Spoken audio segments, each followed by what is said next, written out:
मेरे दोस्तों, वचन के अनुसार ही सब कुछ हो रहा है।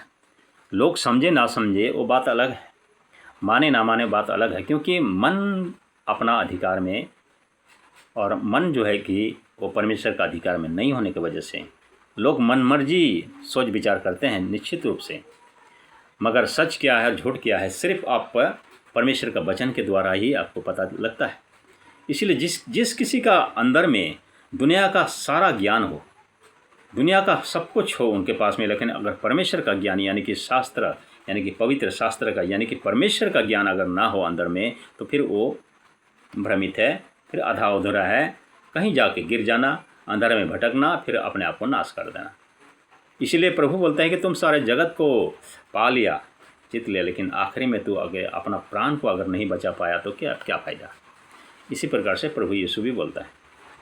उसके बाद में जिस प्रकार से हम उत्पत्ति में पढ़ते हैं कि अपने समानता में अपने स्वरूप में जब इंसान को निर्माण किया परमेश्वर ने, उसके बाद में तब परमेश्वर ने अपने स्वरूप में मनुष्य को रचा। अपने ही स्वरूप में परमेश्वर ने मनुष्य की रचना की, नर और नारी के रूप में उसने मनुष्य की सृष्टि की। इस प्रकार से वो दोनों को सृष्टि किया।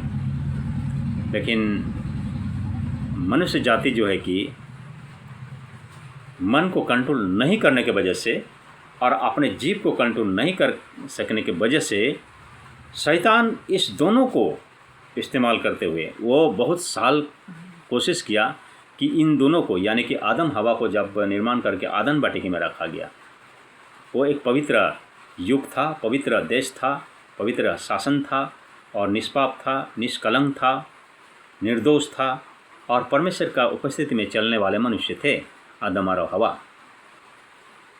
मगर हो सकता है कि परमेश्वर का इसमें कुछ और प्लानिंग रहा होगा, परंतु वो प्लानिंग से पहले हो सकता है कि परमेश्वर आदम हवा को स्वर्ग में ले जाना मांगता था और स्वर्ग में ले जाने से पहले उनको परीक्षा करने के लिए उसको बोला था कि ये इस आदम वाटिका में सब कुछ फल मूल तो बिना ढके खा सकता है, लेकिन जो बीच में भला और बुरा ज्ञान देने वाला वृक्ष का फल जो है कि वो तुम नहीं खाना, ना ही उसको छूना।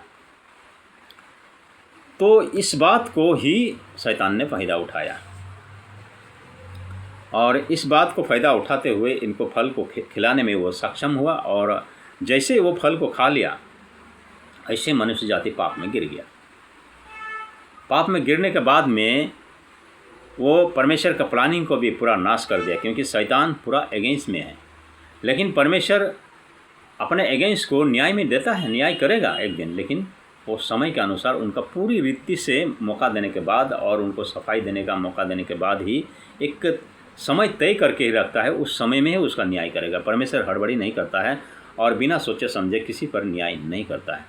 इसीलिए आज परमेश्वर अपने पुत्र को जब भेजा, यानी कि अपने एक लौता पुत्र को जब भेजा, तो पुत्र के द्वारा परमेश्वर हमें क्या बोलता है कि शत्रु से प्रेम करो, अपने ताड़ना देने वालों के लिए प्रे करो,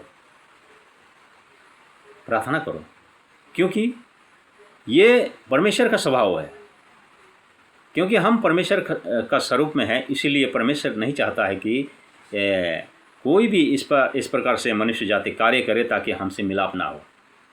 इसलिए हमारा अंदर में वो स्वभाव डालना चाहता है कि हम दुश्मन को भी प्रेम करना सीखना चाहिए और अपने सताने वालों के लिए प्रे करना सीखना चाहिए, क्योंकि परमेश्वर भी ऐसा ही करता था। और प्रभु यीशु भी, आप पढ़ते होंगे कि क्रूस में जब वो गया था तो क्रूस में रहते हुए अपने सताने वालों के लिए क्षमा मांगा, प्रभु हे पिता इन्हें क्षमा कर, इनको पता भी नहीं है ये लोग क्या कर रहे हैं। वाकई उन लोग को पता नहीं था कि किसको वो लोग सता रहे हैं। जिसका हाथ में जीवन है, जिसका हाथ में सारा अधिकार है, जो छुटकारा दे सकता है, जो जीवन दे सकता है, जो मार्ग सत्य जीवन है, उसी को वो लोग सता रहे हैं, क्योंकि वो लोग को नहीं मालूम था। इसीलिए परमेश्वर प्रभु यीशु इन लोगों के लिए क्षमा मांगा, है ना। इसी प्रकार से मनुष्य जाति जो है कि परमेश्वर का स्वरूप होने के कारण परमेश्वर बहुत ही हिंता मोहब्बत करता है, बहुत ज़्यादा प्रेम करता है। और इसी प्रेम का फ़ायदा ही लोग नहीं समझ पाकर इस प्रेम का फ़ायदा उठाते हैं कि परमेश्वर को समझ नहीं पाते हैं कि परमेश्वर आज अगर प्रेम कर रहा है तो कल उनका प्रेम थाम भी सकता है मेरे दोस्तों, और उनका गुस्सा भड़क भी सकता है। इसीलिए आज संसार भर में जिस किसी का अंदर में हम लोग ऐश्वरी ज्ञान बोलते हैं, यानी कि शास्त्र का ज्ञान, अगर स्वर्गीय ज्ञान, अगर परमेश्वर का ज्ञान नहीं है तो फिर उस मनुष्य का जीवन जो है कि वो आधा अधूरा है, बस यहीं तक सीमित है।